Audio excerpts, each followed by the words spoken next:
Hola, muy buenos días a todas las personas que se encuentran el día de hoy conectadas a este Facebook Live Reconecta Cultura, el tercero que hacemos en este año. De hecho, un proyecto que arrancó durante la pandemia. Y en Reconecta Cultura hoy tenemos un invitado sumamente especial. Es Yuka Ferreira, un brasileño que ha hecho unas aportaciones sumamente importantes para las políticas culturales, no solamente de Brasil y de América Latina, sino que con todo conocimiento de causa puedo decir que ha hecho unas grandes aportaciones a las políticas culturales globales. Y bueno, vamos a comenzar a presentarnos, a decir por qué estamos haciendo este Facebook Live. Y les voy a dar la bienvenida a todas las personas que están conectadas. El Facebook Live va a ser en portuñol, es decir, una mezcla interesante entre español y portugués, pero que se va a entender bastante bien. Y me acompaña también un querido colega que está aquí al lado mío, Moisés Medrano, un colombiano de Cartagena de Indias. Él es doctorante en Ciencias de la Educación por la Universidad de Cartagena. Yo soy Victoria Contreras, directora general de Conecta Cultura, un emprendimiento que fundé en el año 2010, justamente en la época en la que yo vivía en Sao Paulo, Brasil, y allí, muy motivada por, digamos, el dinamismo de los movimientos sociales, culturales de Brasil, con la cabeza volándome de tanta cosa importante que estaba sucediendo, pues me inspiré mucho y creé Conecta Cultura. Conecta Cultura, una empresa que se dedica fundamentalmente a empoderar poblaciones para que estas poblaciones hagan transformaciones desde lo cultural y sumen a otros procesos de política pública, de movimientos sociales, a las culturas, que es lo que más nos interesa en Conecta Cultura. Si bien nos dedicamos fundamentalmente al tema de la cultura, sabemos en Conecta Cultura que es muy importante hacer intersecciones con otros sectores.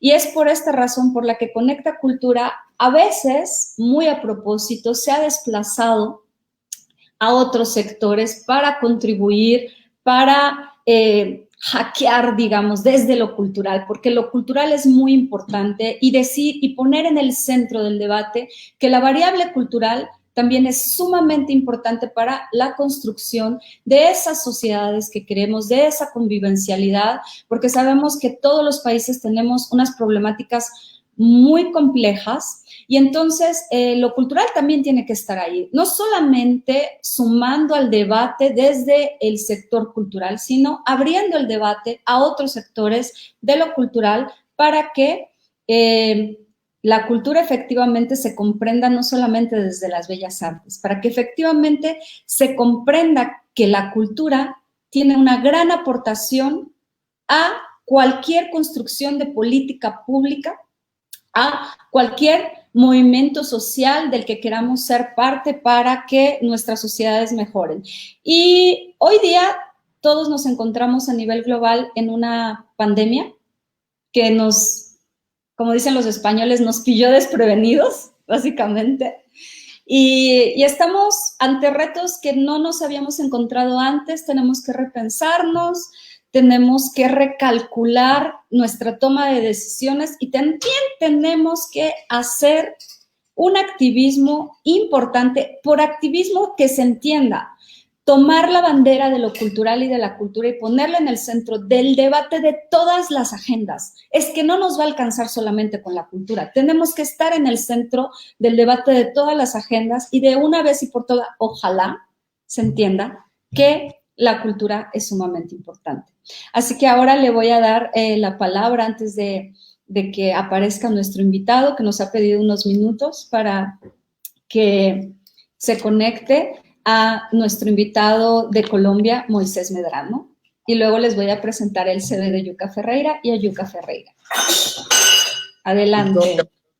Mil gracias nuevamente por la invitación. Saludos a todas, a todos y a todes por participar y por sumarse en esta iniciativa. justo nos conocimos con Victoria, recién ella regresaba de Brasil. Yo trabajaba en el Ministerio de Cultura y una colega, amiga mutua, le oía a Victoria la discusión de los derechos culturales y le dijo, tienes que conocer a Moisés.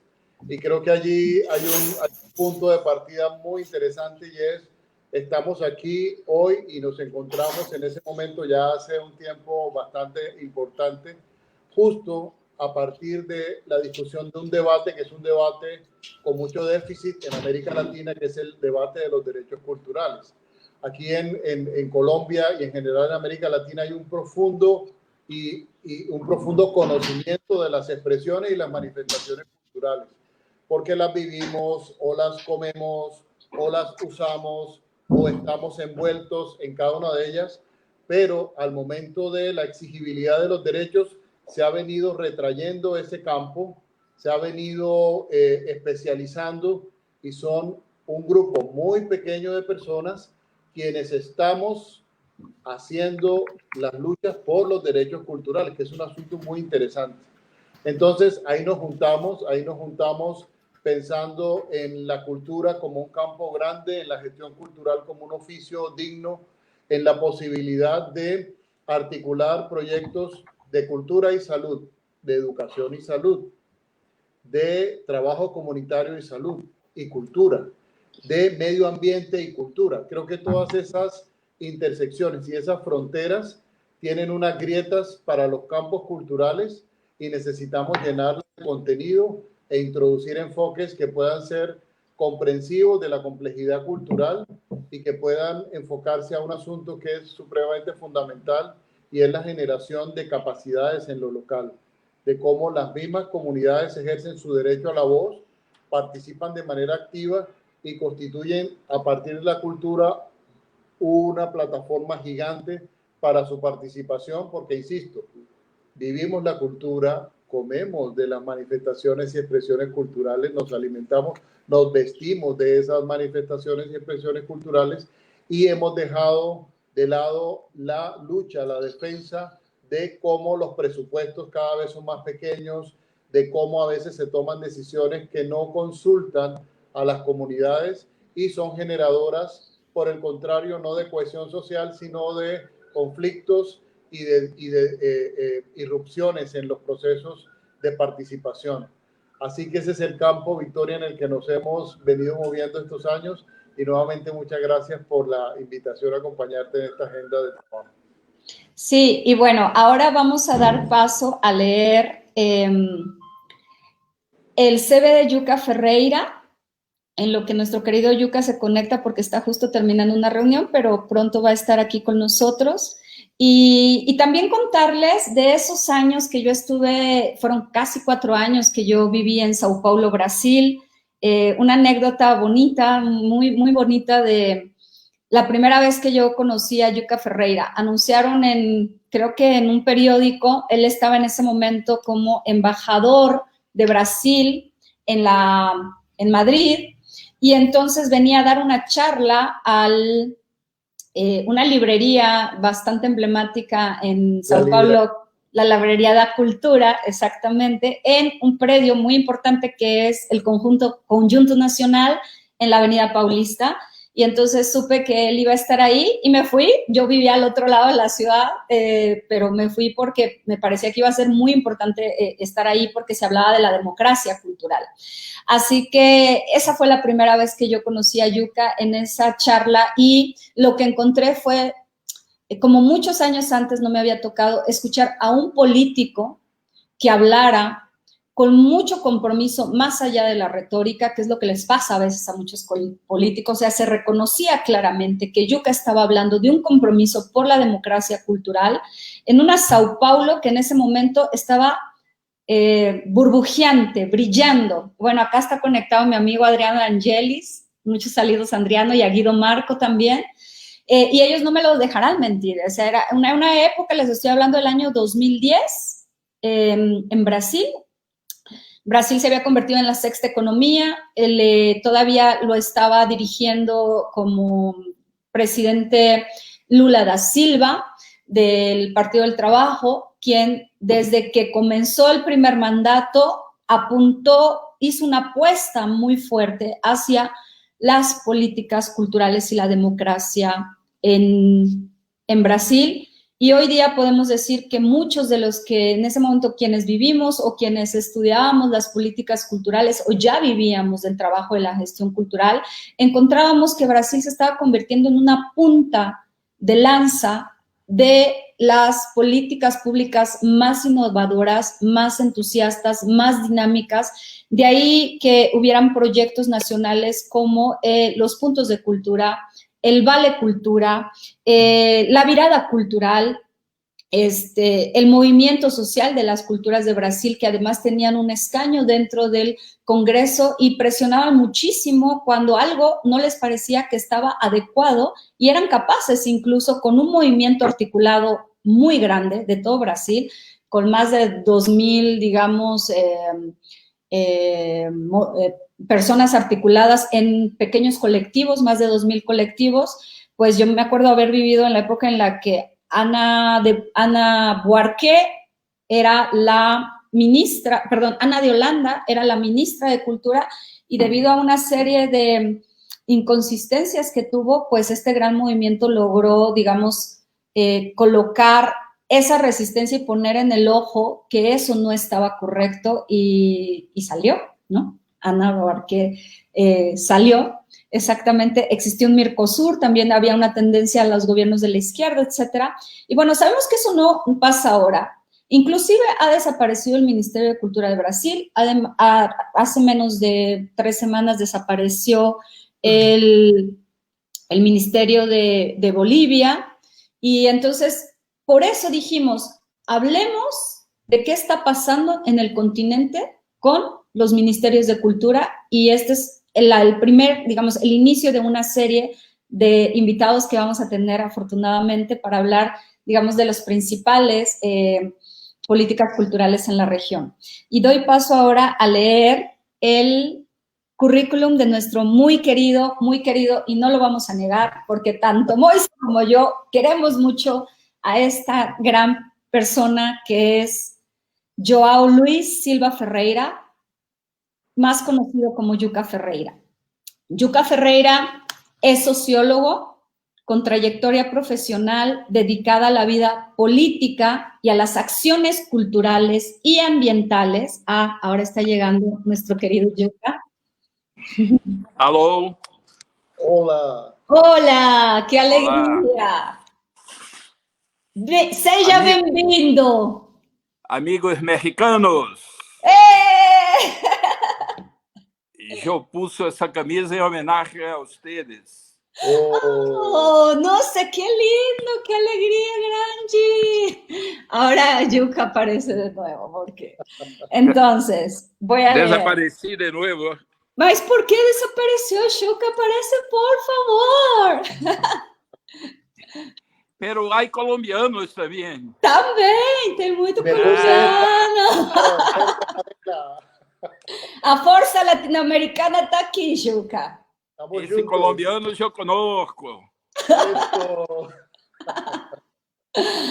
Bueno, vamos a seguir, ya vieron además cómo Yuca es cariñoso, no es un político en el que es inaccesible, al contrario, es un hombre, un político comprometido, pero sobre todo una persona que inspira, que nos da energía, que a pesar de cómo estén las situaciones, uno dice, vamos adelante, ¿no? Entonces, Yuca es sociólogo con trayectoria profesional dedicada a la vida política y a las acciones culturales y ambientales.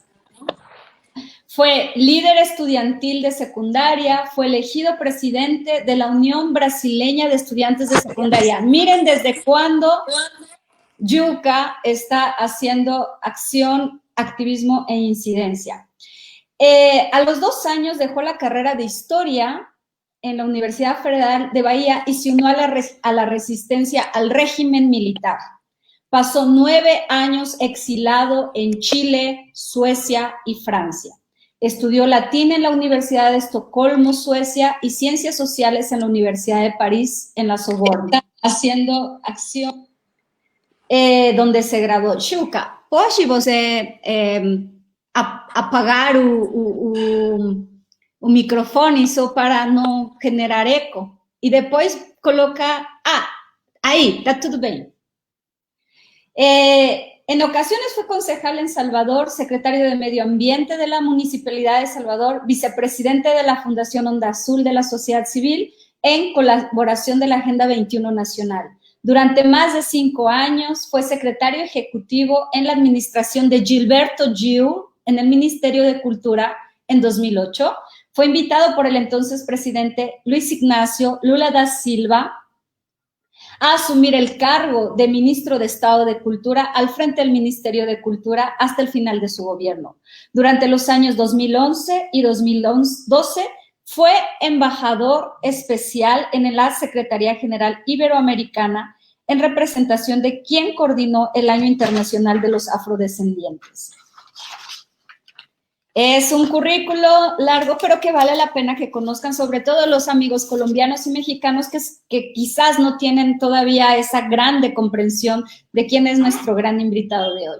Entre 2013 y 2014, Yuka se desempeñó como secretario de la Secretaría de Cultura del municipio de Sao Paulo en la administración de Fernando Haddad.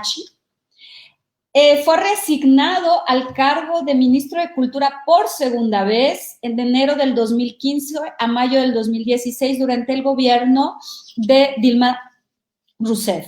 Fue secretario después de Cultura del municipio de Belo Horizonte en la administración de Alexandre Khalil de agosto del 2017 a diciembre de 2019.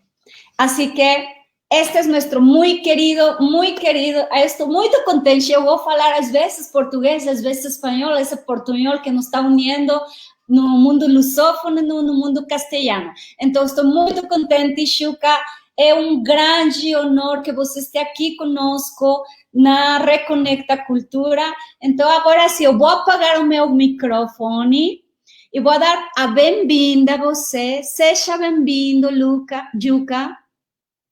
E só para dizer que vamos começar assim.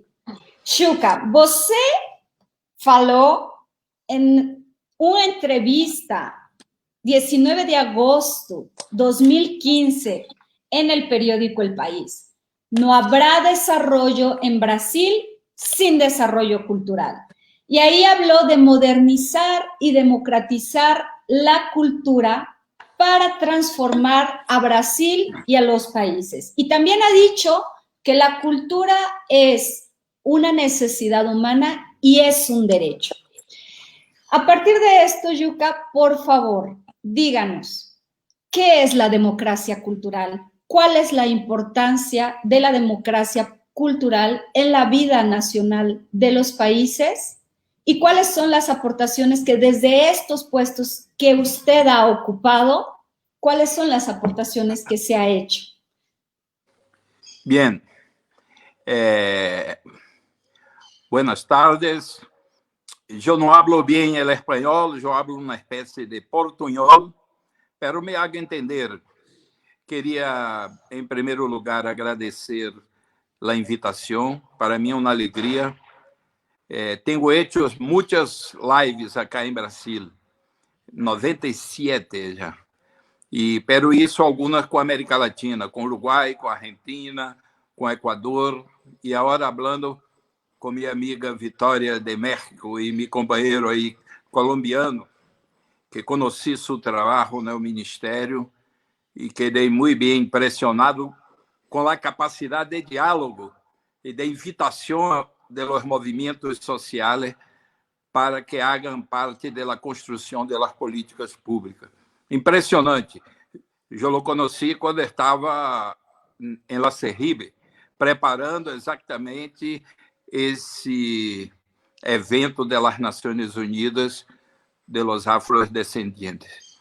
E me gusta falar com México, com Colômbia, com a América Latina toda, não? México eu tenho um carinho especial e Colômbia também. Colômbia é o país mais parecido com o Brasil, que eu creio, por el conhecimento que adquiri haciendo visitas e trabalhando aí na construção deste Ano Internacional de los Afrodescendientes.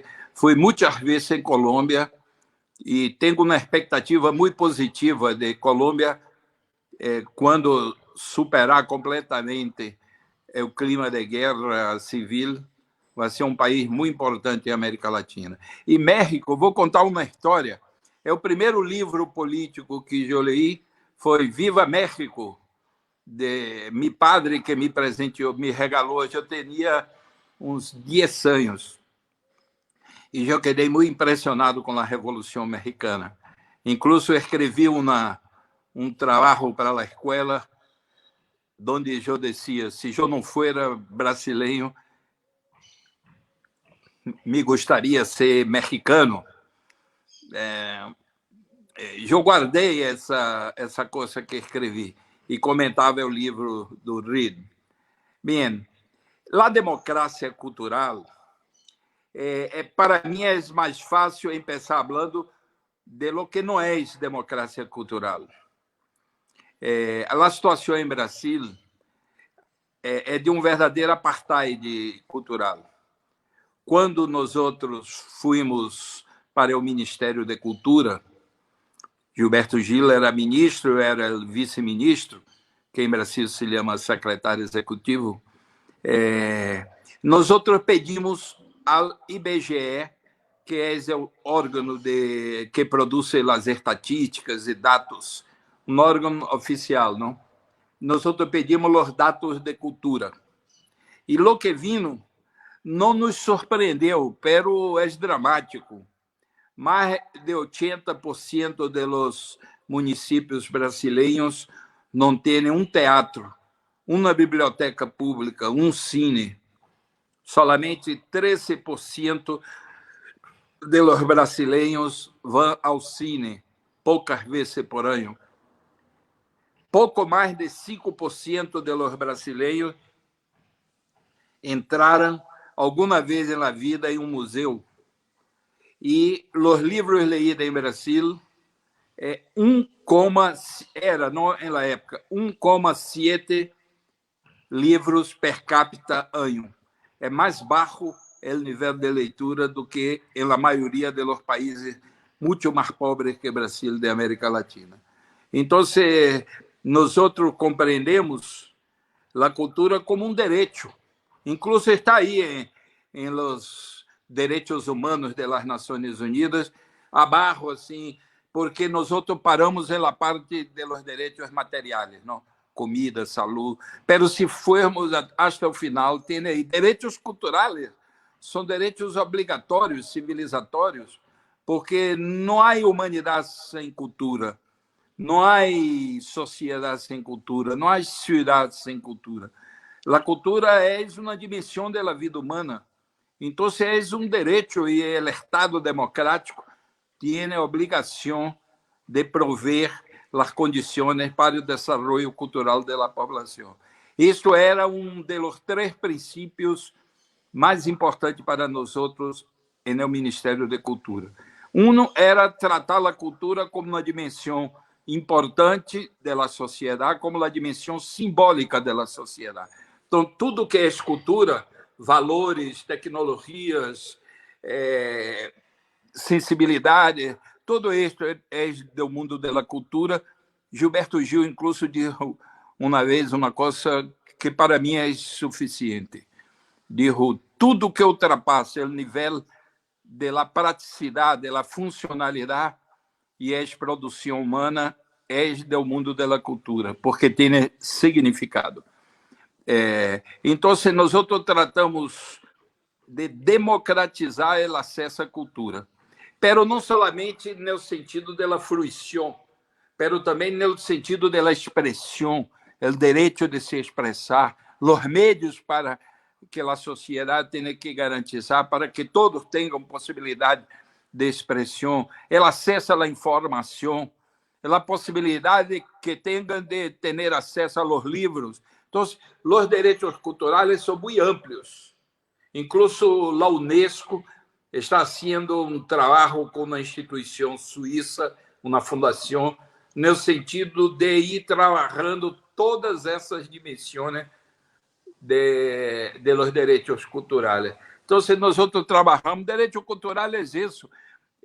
E quando eu fui ministro, eu fui várias vezes em aldeias indígenas, incluso às vezes me quedava 3, 4 dias aí com os hermanos indígenas, em las favelas, principalmente quando eu fui secretário de Cultura de São Paulo, eu ia em partes da ciudad que havia uma recomendação, não vá estajar porque é muito peligrosa. Pero eu ia hacer reuniões com a gente e me impressionava a quantidade de organizações artísticas, culturais, cineclube, bibliotecas comunitárias, grupos de rap, grupos de funk, de samba, de manifestações tradicionais, uma quantidade incrível, de uma vivacidade, uma vitalidade cultural enorme. É o Estado que não reconhece, é a sociedade como um todo que discrimina a gente que é empobrecida por las desigualdades sociais e não reconhece a humanidade desta gente. Então, democracia é isso. Democracia cultural é uma parte do conceito de democracia. Democracia não é somente a lei, tratar todos como iguais, direitos e oportunidades iguais. Não, tem que ir mais adelante, reconhecer as diferenças culturais, a diversidade cultural, reconhecer como um patrimônio da sociedade, garantizar todos esses direitos que eu me referi. Ok, Vitória? Sí, muchas gracias, Yuka, por darnos esta buena manera con ejemplos de hablar de lo que no es democracia cultural, porque yo creo que uno de los principales problemas que tenemos en nuestros países, por ejemplo, en el caso de México, son las grandes desigualdades, son las desigualdades lacerantes, donde sin lugar a duda la cultura tiene un trabajo fundamental para esas poblaciones y a veces no necesariamente se reconoce ni a nivel de las políticas públicas y a veces, aunque los ciudadanos sabemos que todos tenemos cultura, ni todos se dan cuenta de lo importante que es justamente para tener sociedades menos desiguales.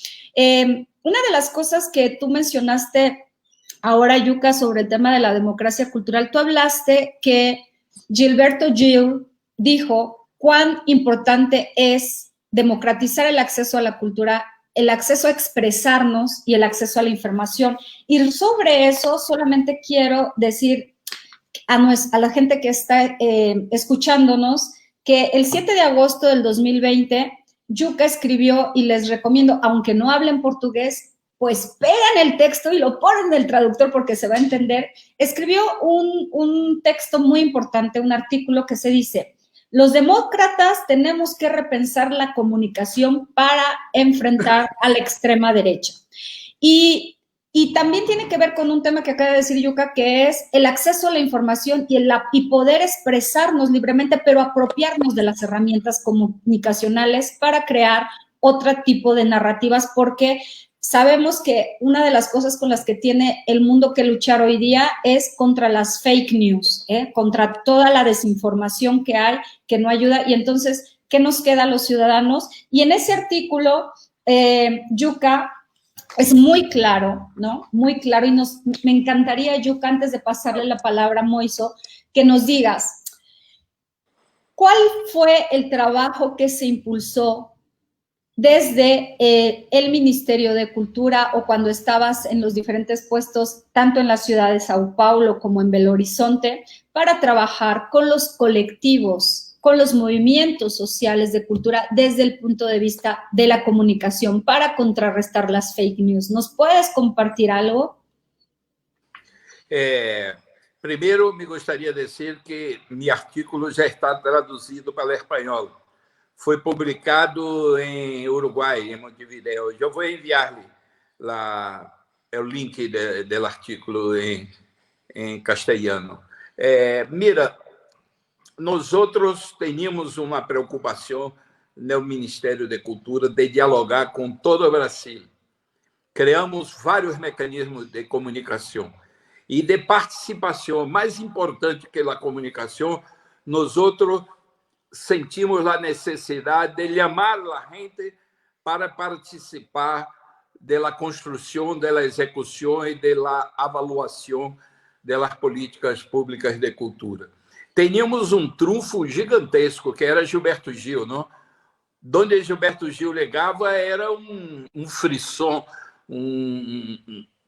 la tierra temblava, porque um dos maiores artistas populares do Brasil se dispôs a ser parte do governo, não para solamente contar em los números, pero para construir uma política, porque não havia política pública de cultura em Brasil.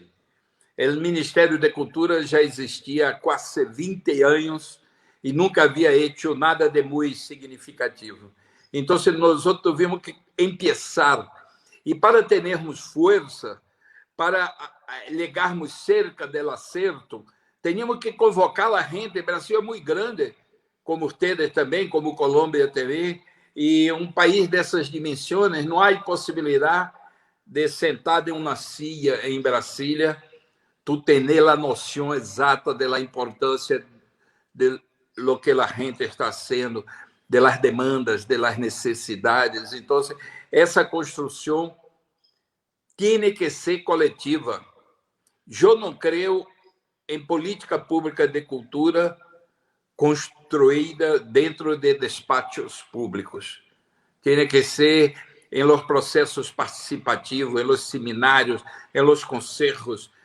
Criamos uma quantidade enorme. Incluso fomos o primeiro ministério em Brasil a utilizar fartamente a internet para possibilitar a ampliação da participação. A segunda conferência de cultura de Brasil, eu era ministro, tivemos mais de 80% dos municípios brasileiros participando diretamente da Conferência de Cultura.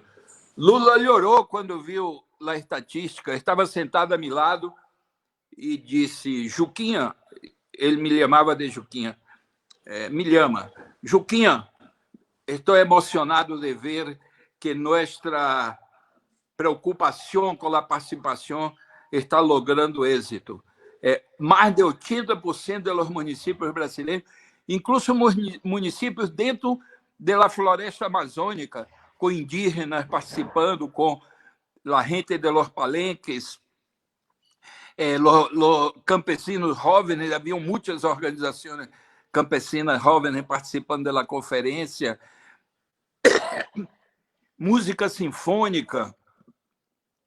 Nós temos uma compreensão que a diversidade é um patrimônio e todos têm direito a dialogar, participar da construção das políticas públicas e ter o apoio do Estado. Então, foi um esforço enorme, pero nossos governos não foram muito buenos em comunicação.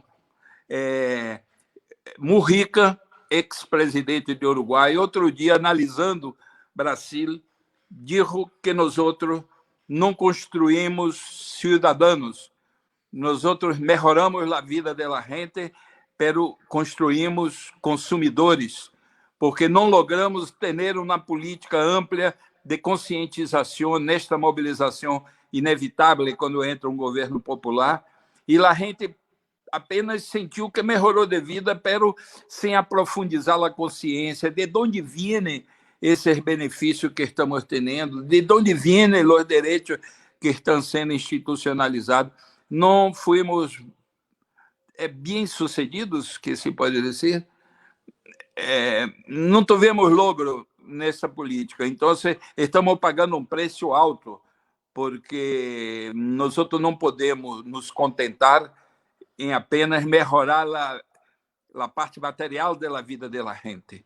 É necessário que nossos países latino-americanos tenham processos que mobilizem a gente para participar da construção do país, para vitalizar a democracia, para criar mecanismos institucionais de distribuição de renda, de acesso à cultura, à saúde, à informação, à habitação. É uma construção complexa e que não é fácil, porque nossas elites son lo peor que hay, para hablar muy claramente. Muchas gracias, Yuka. Le doy toda la batuta a mi querido Moisés Ese sabe Medrano tudo. ¿Eh? para que continúe. Sabe todo, porque por eso me junto con ustedes.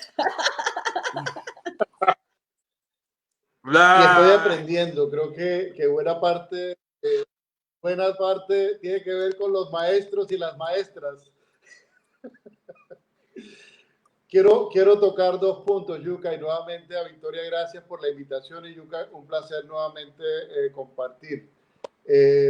Yuka conoció Colombia por su trabajo cercano, por el buscar el bienestar y unas plataformas amplias para el tema afro cuando estuvo en la CEGIP, y también por el interés que permanentemente ha tenido cuando hemos tenido la posibilidad de invitarlo, y estoy hablando como nación. Él ha sido muy generoso, ya ha venido a Bogotá, ha estado en Cali, ha conocido parte del país. Pero nosotros en Colombia, así como mencionaba Yuka ahorita, la inmensidad de Brasil, lo grande que es México también, en Colombia tenemos un problema, Yuka y querida Victoria, y es muchas personas, muchos ciudadanos colombianos se enteran de la geografía cuando hay una masacre. Esta semana han muerto alrededor de 16 niños y jóvenes. Han sido asesinados en lugares que la gente no identifica, que seguramente ahora con los celulares, cuando sale Samaniego en Nariño, la gente entra y busca. Entonces, el primer tema que quiero tocar, Yuka, es ese componente de la cultura y la relación con los derechos humanos. ¿Cómo ha sido esa experiencia de conectar los derechos humanos, el derecho fundamental a la vida, con los derechos culturales? Porque pareciera que fueran dos asuntos, y para nosotros son el mismo asunto, ¿cierto? Ese es un primer tema. Y el segundo tema es el relacionado con, y entiendo esa crítica que haces de construir ciudadanos o construir consumidores. ¿Cuál entonces podríamos identificar como el legado de dos oportunidades históricas al frente del Ministerio de Cultura? Te queremos mucho y queremos compartir ese par de referencias contigo, Yuka.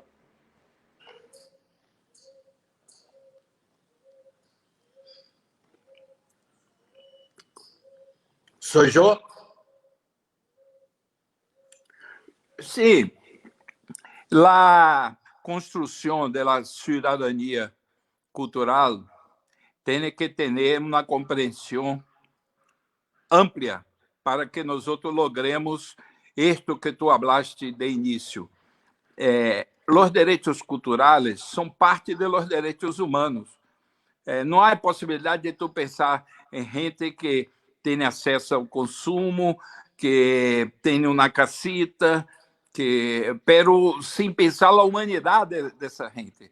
A construção da possibilidade de uma subjetividade complexa, de compreensão do mundo, de participar da economia com um nível de participação grande. Então, a cultura é fundamental sobre todos os aspectos. Uma das coisas, tu estava falando e eu me recordei, uma das coisas que aprendemos aí no Ministério é que é necessário construir políticas transversais que tenham implicação em outros ministérios. Não? Cultura e educação, fundamental essa relação. Não há educação de qualidade sem a participação da cultura. Incluso nossas escolas estão sendo... necessitam modernizar-se. Os niños já não têm muita alegria em las escolas, porque perderam o interesse, porque a escola não caminhou em la velocidade do mundo. Com a saúde, uma vez, nós estávamos fazendo uma audiência pública. Hacíamos muitas audiências públicas. O ministro ia com seu staff para conversar diretamente com a população. Estávamos aí em uma zona muito pobre de Brasil, o interior de Bahia. E Gilberto Gil hablando. Aí uma mulher levantou o dedo e disse: ministro, me gostaria de falar uma coisa. Eu sou representante do Ministério da Saúde aqui em la ciudad.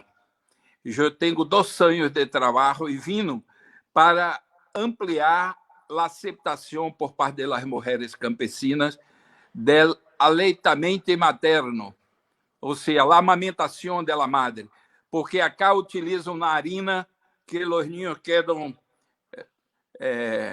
gruesos, pero não tem proteína, não tem capacidade de satisfazer as necessidades do ninho nessa primeira infância.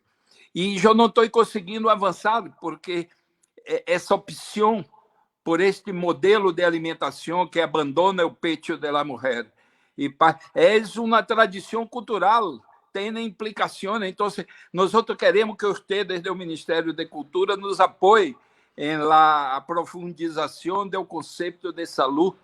E foi muito interessante a fala da mulher, porque nos colocou uma responsabilidade que ultrapassava a responsabilidade institucional e era uma responsabilidade política de construção de mentalidade, de sensibilidade, níveis de informação que médico muitas vezes não tem a oportunidade de repassar para os cidadãos e cidadãs. E outras, tivemos relação com o Ministério da Reforma Agrária, ajudamos a construir muitas bibliotecas rurais, ajudamos os povos indígenas, hasta nós chegarmos ao Ministério, não tinham relação direta com o Ministério da Cultura. É como se não houvesse povos indígenas no Brasil, quando, em verdade, são mais de 200 que sobreviveram ao massacre de nossa sociedade. Então, nós começamos a trabalhar com os povos indígenas. A mim me gusta contar coisas porque são muito ilustrativas. Uma vez, eu era vice-ministro, ligaram uns 8 indígenas para falar comigo e disseram: mira, nós queremos ir no despacho do ministro Gilberto Gil para apresentar um problema para ele. Os salesianos, os curas salesianos, ligaram no final do século XIX aí em nossa região e nos obrigaram a que a aldeia não fosse mais redonda, mas fosse quadrada. E nós queremos que nossa aldeia vuelva a ser redonda. Ademais, nos proibiram de falar com os antepassados. Os principais rituais de nossa nação os conselhos de los ancianos e os antepassados. Aí eu tive uma ideia, digo: não, vocês não vão falar com Gilberto Gil, nós vamos allá em sua aldeia para sinalizar para o Brasil que é necessário respeito pela cultura e por as demandas dos povos indígenas. Quando chegamos, foi uma coisa impressionante, parecia uma película de Glauber Rocha. Centenas de indígenas correndo por todas as partes. O ministro ligou, o povo subindo. Parecia uma cena de película. E todos os indígenas, jovens, viejos, todos que chegavam cerca de Gilberto Gil, diziam: a aldeia tem que ser redonda. E quando o cacique, o chefe da tribo, foi falar, prestou uma homenagem a Gil, dizia: mira, tinha que ser um negro para venir nos escutar, porque quando os escravos huíam de las haciendas, os outros pueblos indígenas tinham medo deles por la color de la piel, pero nós não, nós éramos encantados com a piel negra e ajudávamos a escolher os lugares para ser o palenque, para onde tinha água, que deviam ser. E creio que esta legada de Gilberto Gil é uma retribuição de nosso apoio. E disse uma coisa incrível. Disse assim: Gil, ministro Gilberto Gil, nós não queremos ser como vocês, porque se nós tentarmos ser como vocês, nós não seremos nada. Nós queremos ser indígenas, pero nos gusta algumas coisas de vocês. Antena parabólica, celular, novela de la Globo. E chegam acá os antropólogos de la FUNAI que é o órgão oficial que lida com os indígenas, para dizer como nós outros devemos ser indígenas. E alguns deles, incluso, sabem mais que nós outros de nossa cultura. Pero somos nós outros que temos que decidir como ser indígena. E aí mirou em los ojos de Gilberto Gil e disse: "Ustedes já pensaram quão difícil é ser indígena no século XXI? Nem ustedes sabem o que fazer. E nós outros não podemos estar fora desses desafios e dessas... Nós outros queremos dar nossas respostas. E o que mais nos gusta do Ministério da Cultura é que vocês não dizem como nós outros temos que ser indígenas." Yuka, muito obrigada. Aí já você contestou uma pergunta que uma chica... Vitória, Gloria cadê Jimena... você? Ah, aqui estou. Una chica, Gloria Jimena Garzón. Ah, perdón. Não estou escutando. ¿Ahí? Ahí. ¿Me escucha?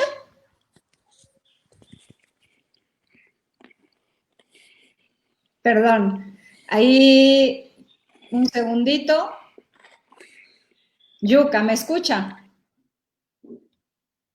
Creo que hay una mala señal en este momento, así que paciencia a los que están... Ah, miren, aquí ya se conectó Moisés y ahora solo esperamos por Yuka.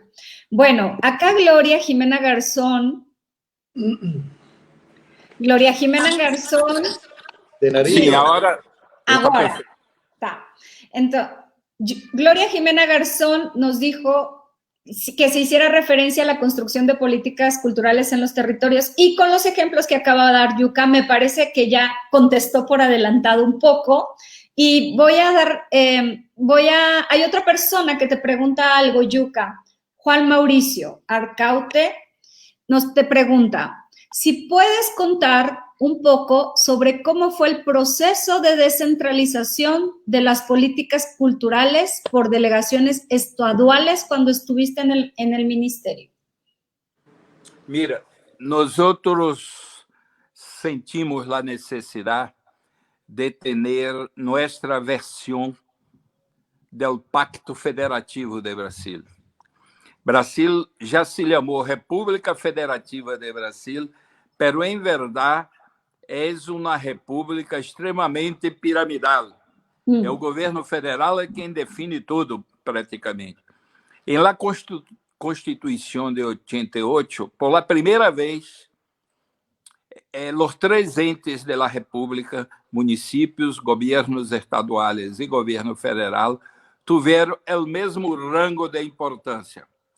Há aí toda uma compreensão de balance de responsabilidade, pero não há mais a tradicional hierarquia que havia em Brasil. E nós outros não tínhamos uma leitura específica. Não dá para governar, para ser políticas, para ligar a todos os quatro cantos de Brasil a partir do Ministério de Cultura de Brasília. Temos que sentimos a necessidade de criar um sistema nacional de cultura. Não pode ser igual ao Sistema Nacional de Saúde, Sistema Nacional de Educação, porque esses dois ministérios é o governo federal quem tem a maior responsabilidade. Os governos não são os que fazem cultura. Quem faz cultura é a gente, são os grupos culturais, são os empresários investindo. Nosso papel, nosso rol é criar as melhores condições para o desenvolvimento de um ambiente favorável ao desenvolvimento cultural, ao acesso de todos, à economia da cultura. Então, nós aprovamos no Congresso brasileiro uma lei que criava o Sistema Nacional de Cultura. Era necessário, para a adesão ao Sistema Nacional, que tivesse uma Secretaria de Cultura, ou um órgão semelhante, um Conselho Popular de Participação nas Políticas e um Fundo Público de apoio à cultura. Logramos mais de la mitad de los municipios, pero todavía camina muy lentamente. Entonces, era todo el tiempo nosotros trabajando para descentralizar, pero tú sabes que las tradiciones burocráticas tienen una fuerza gigantesca. A gente le encanta hacer lo que siempre fue hecho. No le gusta mucho cambios y hay una dificultad de lidar con cambios. Por ejemplo, nosotros descubrimos que más de 80% de los municipios brasileños, nessa investigação do IBGE que eu me referi, não tinha biblioteca.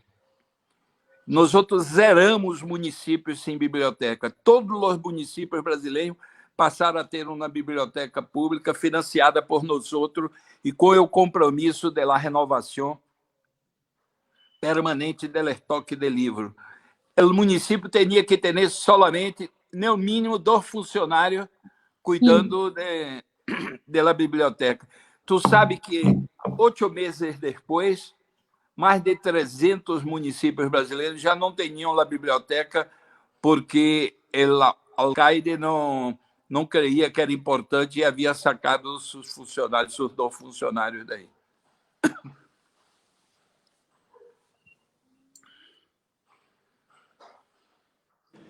Yuka toca un tema muy importante y es la sostenibilidad de las políticas culturales, ¿cierto?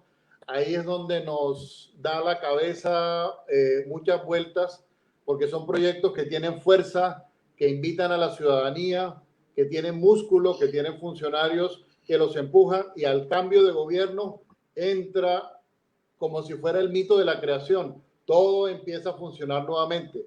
¿Cuál podría ser, Yuka, ahí como la mirada? ¿Cuál podría ser la mirada o la vía que podamos empezar a introducir algunos elementos que le puedan dar sostenibilidad a algunas políticas? Porque ese mismo fenómeno que señala Yuka de las bibliotecas en Brasil acontece aquí en Colombia. Cada 4 años el mundo se crea, ¿cierto? Y ahora tenemos periodos de gobierno de 4 años, entonces el mundo se crea cada 4 años. Entonces, ¿cómo podríamos mirar ahí un componente de sostenibilidad? Y yo solamente agregar, Yuka, también para contextualizar qué está pasando en México y que tiene que ver con el tema de lo que dice Moiso de la sostenibilidad. La semana pasada en México, Yuka, el gobierno, la Secretaría de Cultura de Gobierno de México anunció la inversión millonaria, más de 1,000 millones de pesos para hacer otro museo dentro de, para quien conoce Ciudad de México, del Bosque de Chapultepec.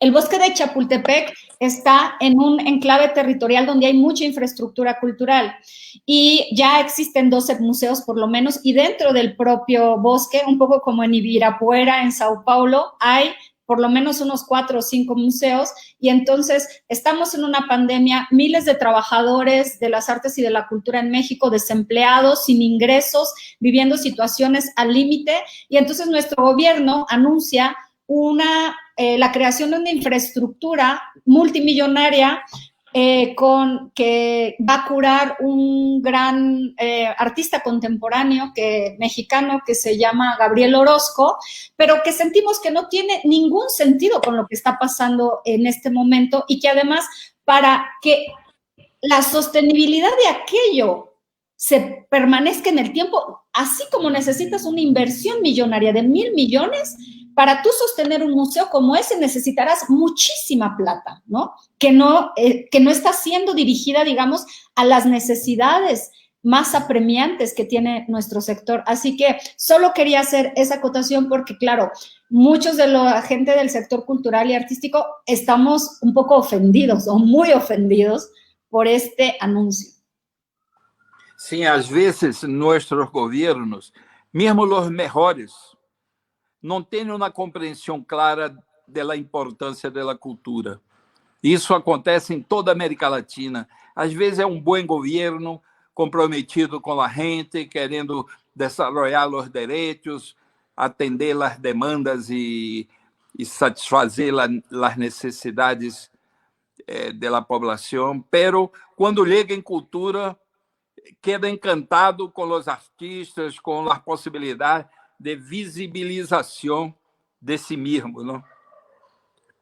E não de fortalecimento da cultura, das estruturas culturais. As culturas são complexas, tem que estar presente nas escolas desde o início. Os museus são importantes, mas não são tudo. É necessário que a vida da gente tenha uma dimensão cultural forte, tanto no sentido do acesso quanto no sentido de expressão. Então, há uma necessidade de construir políticas públicas que representem o espírito da democracia contemporânea, de fortalecimento da diversidade, de possibilitar que a gente desenvolva sua condição humana lo mais possível, de desenvolvimento de subjetividades complexas para entender o mundo, entender os demais, os diferentes, para manejar tecnologias. Muitas vezes não passa na cabeça de los políticos, mesmo os melhores. Eu andei muito por América Latina e aqui mesmo em Brasil. Não foi fácil construir as políticas públicas que construímos. Primeiro, porque tuvimos Gilberto Gil, que é um gigante. E eu brincava com ele, rugava com ele e dizia: Gil, você é nosso outdoor, nosso ariete e nosso escudo protetor, porque quando venia a pressão de alguma grande empresa ou de setores sociais conservadores, Gilberto Gil tomava a frente e nos defendia todos. Esse foi um elemento importante. E o segundo elemento é o governo Lula, que era um governo de transformação, e ele era muito comprometido com nós outros. Uma vez, Gilberto Gil todavia era ministro, Lula se aproximou de mim e disse: mira, me gusta muito lo que está haciendo. Se tuvier algum problema com outros ministérios, hable diretamente comigo. Não necessita ser Gilberto Gil. Tu mesmo pode falar comigo, porque eu tenho interesse que vocês tenham bom êxito nesse trabalho.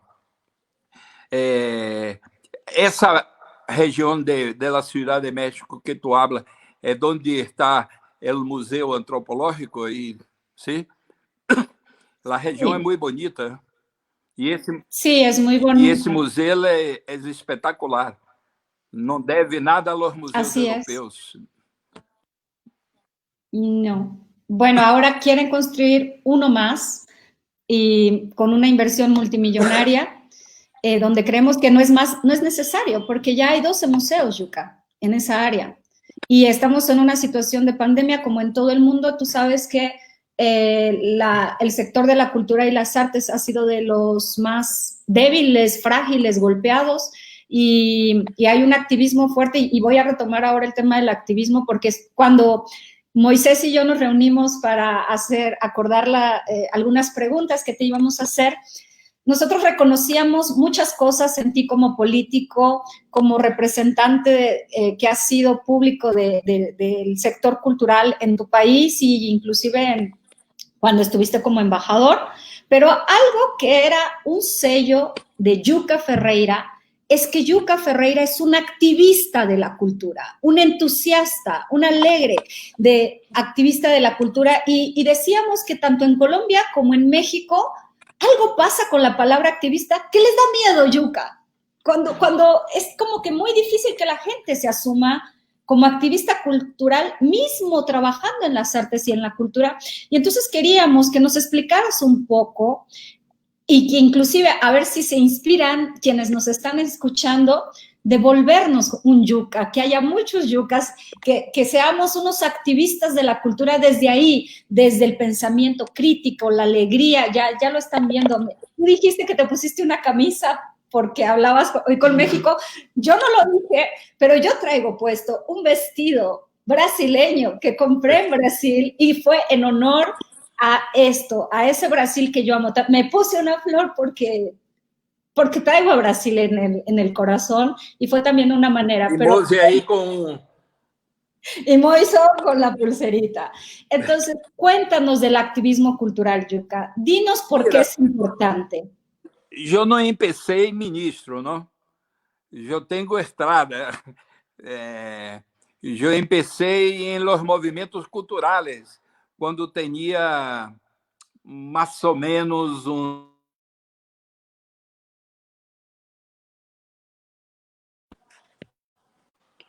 Eu empecei organizando debates e depois em la luta contra o racismo. Depois, assim, eu tenho uma estrada aí de lutas ambientais, culturais e sociais. E essa é minha característica principal, um compromisso com a transformação, com a democratização, com uma sociedade onde as diferenças não sejam problemas. E quando eu fui para o ministério, uma vez em conversa com o presidente, eu disse: presidente, eu sou um representante da cultura em seu governo e não um representante do governo junto à cultura. Lula lhe gusta o juego, não? Aí ligou cerca de mim e disse: por lo que eu compreendi, tu não vai defender o governo quando for atacado. Eu digo: não, presidente, não é exatamente isso. Eu vou buscar as soluções para os problemas de la gente, de la cultura, de los que hacen, de los creadores, de los que são comprometidos com as culturas tradicionais. É a melhor contribuição para o governo. Ele aí quedou me mirando assim, dizendo... É isso. Há burocratas e burocratas e burocratas, incluso em nossos ministérios, o Ministério do Meio Ambiente, o Ministério da Educação, o Ministério da Cultura. É necessário ter compromissos, ser capaz de ler as demandas da gente, traduzir as necessidades, construir políticas públicas que sejam, de hecho, eficientes e eficazes em la satisfação dessas necessidades. Creio que é uma lógica, não? Eu não sou um político profissional. Eu sou um militante, um democrático, socialista, e que tem uma compreensão universal da necessidade de construir uma humanidade mais solidária, mais próxima. E são esses os valores que me norteiam. Minha crença em la vida, em el ser humano, em la possibilidade de construirmos uma humanidade melhor. Para mim, esse é que é o essencial. Não são minhas necessidades imediatas. É isso, é postura, valores, sensibilidade. É um território que, para mim, é muito sagrado. Muchas gracias, Yuka. Sí, claro, claro, Moiso. Esto es una roda de conversa. Salvador de Bahía. Yo vivo en Cartagena ahora, que es... ¿Aló? ¿Me oyes? Eso. Salvador de Bahía es un sitio maravilloso. Quienes han podido conocer este lugar saben de la importancia de la relación con el mar, de la relación con la cultura, de la relación con el mundo afro-brasilero, con las religiones, inclusive de matriz africana. Entonces quisiera, ahora que Yuka, quería que nos hablaras un poco de la influencia de Salvador de Bahía en toda esta militancia y esta construcción de la cultura de Brasil y del papel que tiene esta ciudad como gran núcleo cultural negro, preto, el gran centro del universo negro, con el que nosotros aquí en Colombia tenemos un espejo en Cali. Salvador de Bahía y Cali en el Pacífico colombiano son las dos ciudades del hemisferio con mayor cantidad de personas afrodescendientes, y me gustaría que nos contaras la fuerza y la impronta de Bahía en toda esta construcción social y cultural que tú has hecho al servicio de las comunidades en Brasil. Eu tenho um amigo como eu, que não é negro, é baiano, vive aí. Uma vez me dijo, nós outros somos colonizados por la cultura afro-brasileira. Nossa visão de mundo é principalmente la produzida por esse ambiente onde os negros são maioria, onde criaram uma estrutura cultural poderosíssima. Há duas possibilidades em Bahia, ou para uma pessoa como eu, ou se quer um racista, discriminatório, ou tu vai mergulhar na cultura hegemônica em la ciudad, que por exemplo, eu vou contar uma história. Minha madre tuvo 5 filhos. Os 3 mais velhos, o mais velho, o segundo e eu tivemos problema com a polícia durante a ditadura.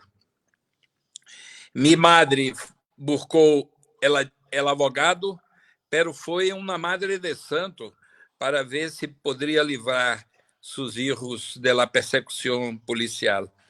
Isso é comum. A gente tem uma enfermidade, vai no médico, pero vai também em la Madre de Santo saber se há curas sagradas. É uma cultura muito forte e muito interessante, porque é muito vinculada à vida, ao prazer, à alegria de viver, a bailar. O corpo é muito importante na cultura afro-brasileira, como em Colômbia, como em todas as partes. Mira, eu descobri que em México tem muitos negros, não? Aí há acho que é Guerrero, um estado que tem uma concentração muito grande. O governador de Guerrero me chamou para almoçar em la Ciudad de México. Queria mostrar simpatia por um baiano, porque ele também era de um estado negro. E disse, mira, eu preparei foi um restaurante, não? E ele ligou antes e pediu para mim um prato de gusanos. Eu nunca havia comido gusano na vida, enormes assim, como um palmo mais ou menos. Eu comi como na tarefa política, pero não simpatizei. E ele disse, mira, ele gostou. Eu disse, mais ou menos, quer outro? Eu digo, não, na próxima encarnação, tu me traz um prato como esse, porque eu não tenho costume de comer gusano. E quando eu partia o gusano, havia aí um líquido aí adentro, branco, não era muito interessante para mim, não tinha tradição de comer esse prato. Pero foi muito simpático, me falou muito da presença negra entre os mexicanos e a cultura negra. Depois foi Beatriz Paredes, que foi embaixadora de México em Brasil, e quedamos amigos. É uma pessoa que tem muita força, uma personalidade. Incluso em uma ação de cooperação, traímos uma exposição pela primeira vez, uma grande exposição sobre a cultura maia, a civilização maia. Foi em Brasil. Depois foi para Paris e outras partes, quando eu era secretário de Cultura de São Paulo. Uma exposição incrível, teve um sucesso gigantesco. E foi ela que promoveu. Ela tinha como embaixadora uma preocupação permanente de aproximar Brasil e México, não? E eu falava com ela, Beatriz, embaixadora,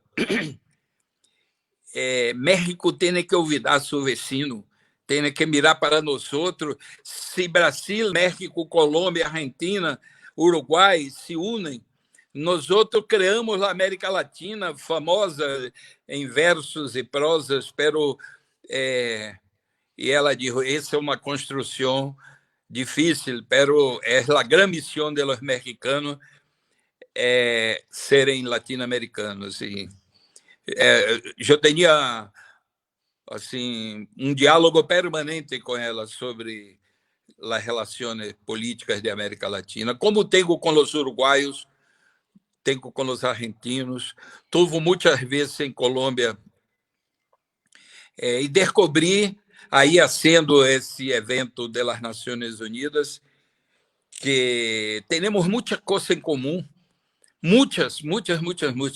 Essa cultura da diáspora africana em América Latina produziu território dentro dos territórios oficiais que é comum. Eu estuve com os caribenhos, são também muito interessantes. Em Cuba é muito parecido com Bahia. Uma vez eu tinha uma reunião a las 2 em Havana e o almoço terminou temprano, 12h30. Aí eu fui caminhando para chegar no local da reunião aí no centro de Havana. Por coisa de 2, 3 minutos, meu corpo, minha alma sentia como se eu estivesse em Bahia. Verdade, houve deslocamento que os espíritas creem que é uma coisa de outro mundo, mas é verdade, a similitud é a maneira de caminhar, é a fisionomia da gente. Os africanos que foram para Havana são os bantus, como foram para Bahia também, majoritariamente, não há aí de outras origens. E a maneira de se mover, uma maneira perezosa de, quando para, segura a cabeça para ajudar o cuello. Eu, durante uns 3 minutos, caminhei hasta que falou espanhol cerca de mim e eu notei que estava em país de habla espanhola. Somos muito parecidos. A cultura afro-latino-americana é muito forte. Eu, uma vez, escrevi artículo, tive muitas críticas por causa desse artículo, que eu dizia, sem essa cultura, sem a música de origem negra, o Ocidente seria tédio. Essa foi minha tese desse artigo. Apanhei muito por isso, não? Porque eu creio que a contribuição cultural é enorme. A cultura judaico-cristiana não tem boa relação com o corpo, com a alegria, com o prazer. E são os pueblos originários e principalmente os de origem africana que vêm com outra maneira de enfrentar isto, não? Não há vergonha, não há o sentido de pecado tão forte quanto entre os cristianos e há uma alegria corporal muito forte. Yuka, estoy muy emocionada. Todos aquí, pero voy a dejar mi emoción para después. Y hay una mujer, María Penélope Vargas Estrada, que está conectada y te hace una pregunta. Para ti, Yuka, ¿cuáles fueron los principales logros de los puntos de cultura? Y ahora que desapareció el ministerio, ¿qué cree que pasa con esos procesos? Mira, el actual gobierno, el gobierno de Bolsonaro, é de extrema direita e dijo que está em uma guerra cultural contra, quer passar Brasil a limpo, não? Então, ele é contra a influência africana em Brasil, é contra a cultura de matriz indígena. É horror. É contra a liberdade corporal e toda essa alegria da cultura. Então, ele está destruindo tudo que construímos no Estado brasileiro. As políticas, as estruturas. Estamos passando o pior momento da República com ele. Mais de 100.000 pessoas já morreram por causa da Covid-19 e ele continua subestimando. Ele disse uma vez em Washington para Trump, I love you, Trump. O tipo não tem estatura, tamanho para governar um país como o Brasil. E estão destruindo. Pero há uma característica: os pontos de cultura já existiam antes de nós outros reconhecermos como ponto de cultura. Uma exigência era que já existia pelo menos durante 2 anos. Há pontos de cultura que já existem mais de 100 anos, muitos. Então, são atividades e grupos culturais da população que produzem cultura então, com a saída do governo como aliado, eles caem muito, pero continuarão. A vida cultural popular, o protagonismo cultural é um hecho, não é uma invenção. Não fomos nós outros que inventamos. Se nós outros tivemos algum mérito, foi reconhecer a importância, porque são mais de 100.000 grupos culturais na população, entre os indígenas, entre os campesinos, a juventude periférica das grandes cidades. São uma quantidade incrível, inimaginável a vitalidade cultural da gente. Isto é um patrimônio do Brasil. E o mérito nosso foi reconhecer que existiam, que tinham valor e que necessitavam ter acesso a um apoio do Ministério. Pero vamos continuar, nós outros vamos retomar. Brasil é muito maior do que essa gente medíocre que está aí. Moiso. Tenemos muchas similitudes, tenemos puntos que nos acercan, tenemos unas culturas potentes y un muy poco convencimiento en el ámbito político de la importancia de la cultura.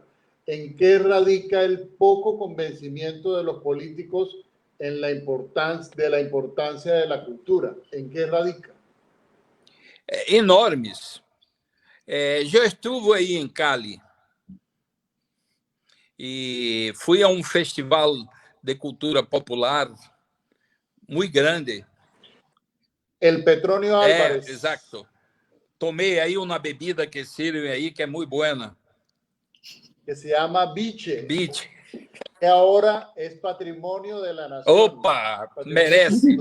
É muito boa. Estuve aí em grupos populares, estuve em la gente que são gestores culturais, como estuve aí também em la capital com vocês. Se recordam, uma vez eu fui falar sobre, porque vocês não tinham um ministério e estavam querendo criar, e me chamaram para conversar sobre o tema. Foi muito boa aquela conversa. Claro. Y también en Bogotá para mirar el tema de la relación cultura y cohesión social.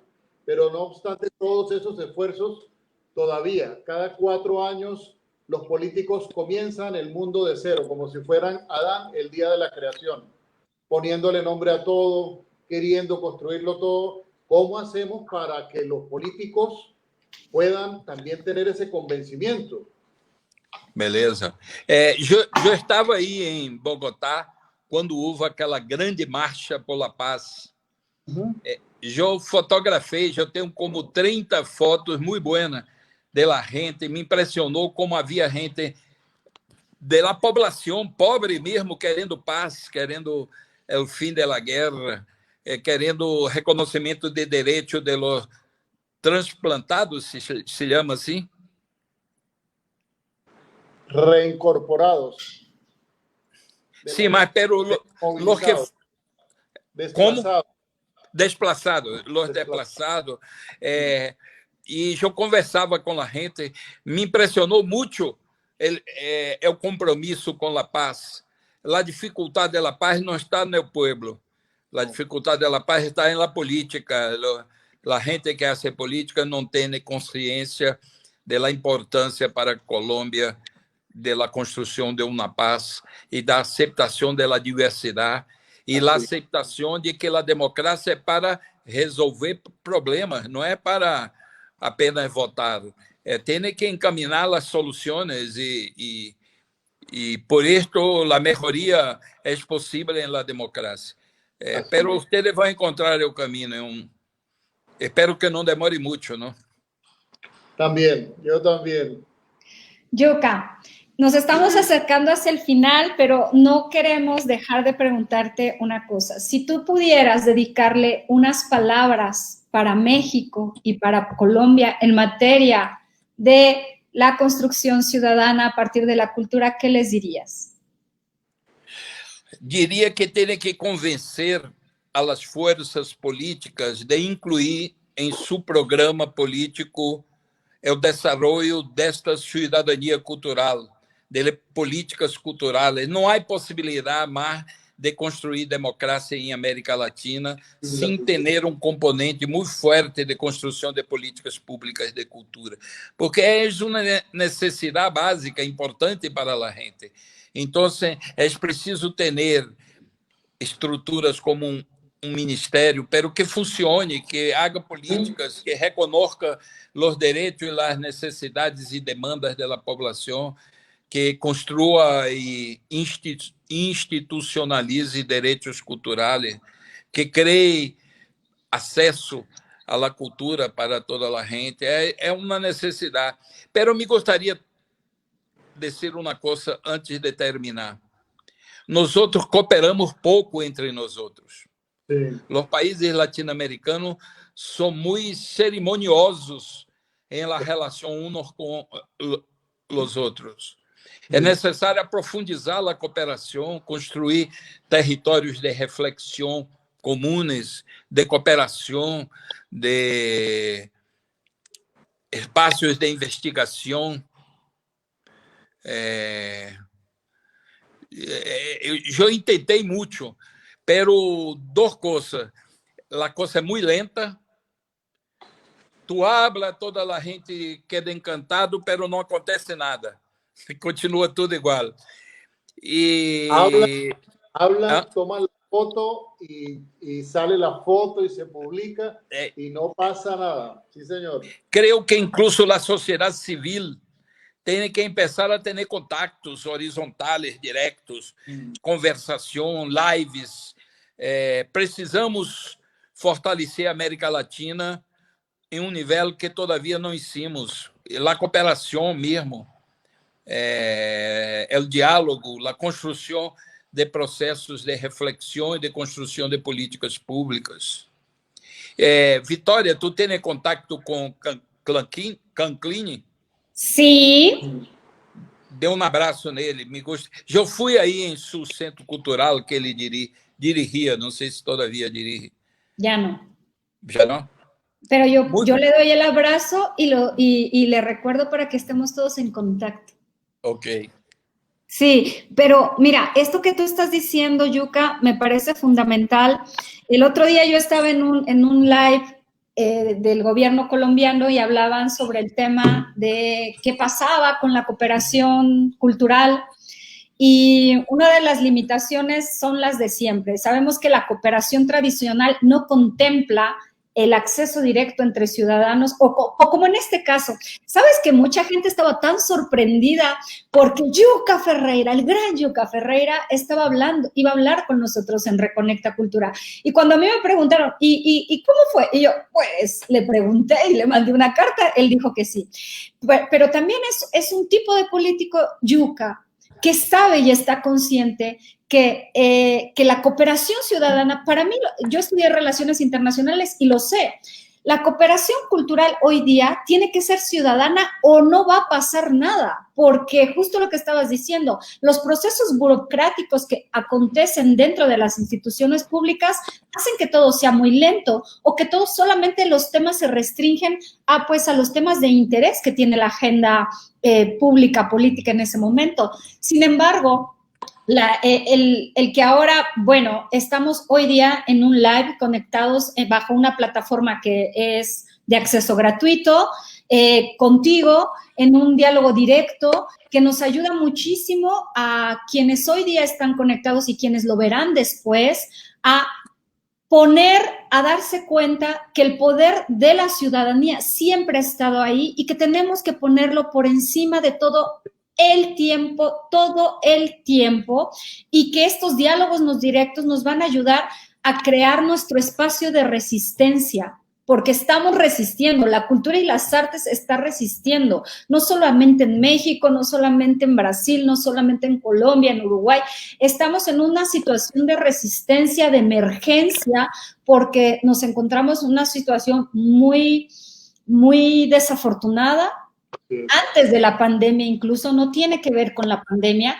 pero esto se ha vuelto más evidente, y entonces una manera de resistir es crear diálogos directos con las personas que han construido momentos históricos, que tienen una experiencia, que tienen algo que decirnos. A mí me gusta tanto que tú hayas hablado de Beatriz Paredes, porque Beatriz Paredes, para quien no la conozca en Colombia o en Brasil, es una mujer, una política mexicana que ha estado a una corriente del PRI, del Partido Revolucionario Institucional, que gobernó a México durante más de 70 años en un periodo seguido. Luego llegaron las alternancias. A Beatriz la mandaron efectivamente como embajadora a Brasil, embajadora de México en Brasil. Yo estuve en Brasil cuando fue esa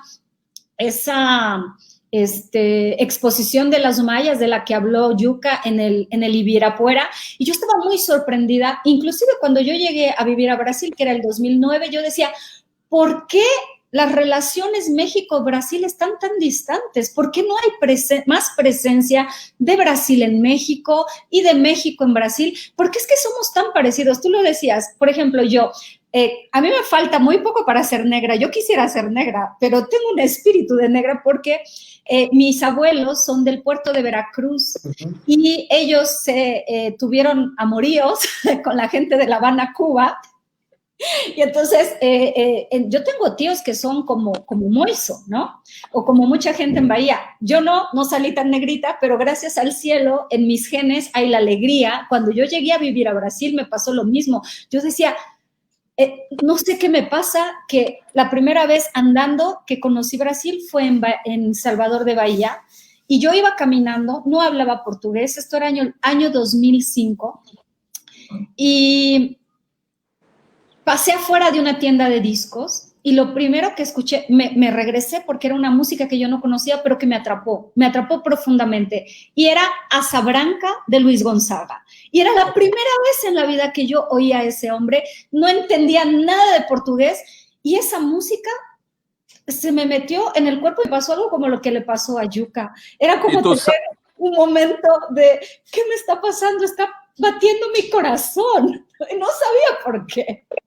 Hasta después que en el 2009 volví a Brasil para vivir ahí, entendí todo, ¿sabes? Tu sabe que Luis Gonzaga é de las maiores figuras da música popular brasileira.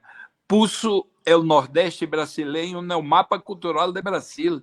E hoje é o baião, que é a música que ele ha criado, é famosa em Europa, hace parte do hit parade aí em França, Estados Unidos, Japão, e tem é muito presente em las discotecas, e é um nome que teve um rol importantíssimo em Brasil. E tu sabe de uma coisa? Aí em Cali, eu escutei uma música que é muito parecida com a dele, muito parecida. E eu falei com a gente e disseram, não, essa música é uma tradução para o palco de músicas tradicionais de cá.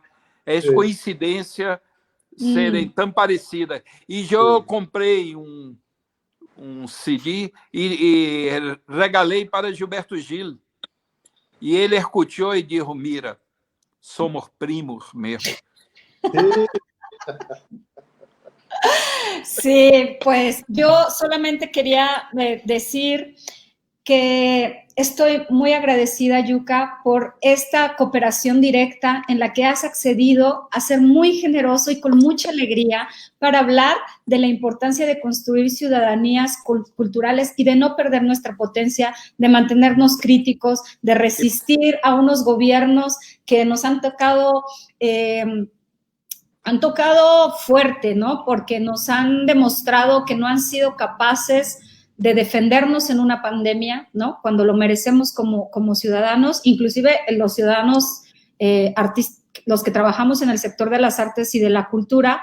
En el caso mexicano, México, la cultura aporta 3.2% al Producto Interno Bruto, que sería como el cuarto sector de la economía, pero los pronósticos son que para 2020 esto va a caer al menos en un 50%, es decir, nos vamos a quedar debajo del 2% como aportación al Producto Interno Bruto, y mucho tiene que ver porque el Estado, los gobiernos han sido incapaces de generar unas soluciones adecuadas durante la pandemia para proteger el sector de las artes y de la cultura. Y hoy día, pues, estamos resistiendo y no perdemos la alegría, gracias al cielo, porque en eso nos parecemos México, Colombia, Brasil. No perdemos la alegría, la capacidad de estar contentos, inclusive en la desgracia, pero sabemos que tenemos un reto muy grande, y por eso te agradecemos mucho esta conversación. Hay mucha gente que está haciendo algunas preguntas, la mayoría ya las respondiste con tus contribuciones. Sí, Moiso quiere decir algo más y vamos cerrando esta maravillosa conversación y dejando en el horizonte que por lo menos Conecta Cultura va a seguir haciendo esas conexiones directas para que la relación México-Brasil suceda, de todas maneras suceda, a pesar de las burocracias y a pesar de todo, esa conexión suceda. Quiero decir algo rápidamente, no lo pusimos acá, pero que sepan que Conecta Cultura está trabajando muy estrechamente con Conectadas en Brasil y con un movimiento regional de trabajadoras de las artes y de la cultura, y van a hacer un festival que se llama Pre-Ellas y luego el Encuentro Ellas, donde hay varias brasileñas, colombianas, bueno, un montón de gente, hay gente de Fora do Eixo, y entonces esa es parte de nuestro compromiso de decir, pase lo que pase, nuestro compromiso por la cultura y las artes para generar mejores espacios y para hacer también democracia cultural como ciudadanos responsables, pasará por una cantidad de eventos críticos en donde le recordemos todo el tiempo al gobierno y a la sociedad civil que la cultura está viva a pesar de todo. Yo quisiera señalar y agradecer a Victoria y a Yuka la insistencia, la resistencia, la persistencia en reconocer y fortalecer el discurso de los derechos culturales, de conectar todo el tiempo esa discusión de los derechos culturales y los derechos humanos. Los derechos culturales son derechos humanos, son derechos que tienen una tremenda posibilidad de potenciar la salud, la educación, la participación y la ciudadanía. Y la propia democracia, ¿no? Eso. Y en Colombia, el derecho a la vida. Decía que esta semana ha sido muy dura para nosotros porque 16 niños y jóvenes han sido asesinados en una sola semana. En una sola semana. Y se le caen a uno los hombros y se le arruga el corazón y se pone a pensar qué es lo que pasa en una sociedad que asesina a sus niños y a sus niñas. En Cali fueron 5 niños negros. Y uno sabe que en medio de esa brutal violencia contra los niños y las niñas está el racismo y la discriminación, y la cultura tiene que convertir a la lucha contra el racismo en una de sus agendas. Entonces, agradecer, Yuka, toda la generosidad por seguir insistiendo en estos temas, y a Victoria por juntarnos, por abrir ese ejercicio, ese puente que nos interesa fortalecer, tal como lo has planteado. Muchas gracias, Victoria, y un abrazo, Yuka. Yuka, gracias, te queremos con el corazón. Eu estava com muita saudade de você, de sua inteligência.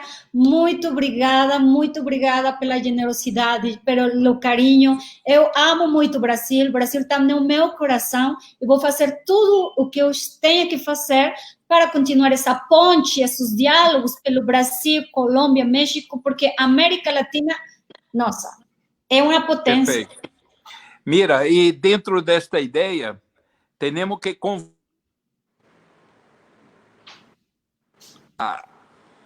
contribuam para esse diálogo, essa cooperação em seu âmbito de trabalho, onde que é a reflexão, a produção de pensamento. As universidades são muito importantes, pero os contactos muito débeis. É necessário fortalecer, convocar pessoas para ensinar, transmitir conhecimentos. Lo que hacemos em América Latina tem que ser patrimônio de toda a América Latina. E quero agradecer a vocês. Para mim foi uma alegria. Vitória é uma pessoa muito cativante. E você fui várias vezes, e todas as vezes eu procurei. Solamente uma vez não logrei encontrá-lo porque estava viajando, fazendo alguma coisa que já não pude. Pero és uma referência para mim desses temas que falamos aqui, que é a construção de política pública de cultura, as relações com direitos sociais, com combate ao racismo e outras coisas. Então, buenas tardes para vocês, foi bueno. Buenas tardes, fue muy bueno. Mucho cariño, abrazos grandes. Chao a todos, gracias a toda la gente que estuvo conectada. Nos vamos con el corazón inflado. Voy a salir. Tá. Abrazo. Chao.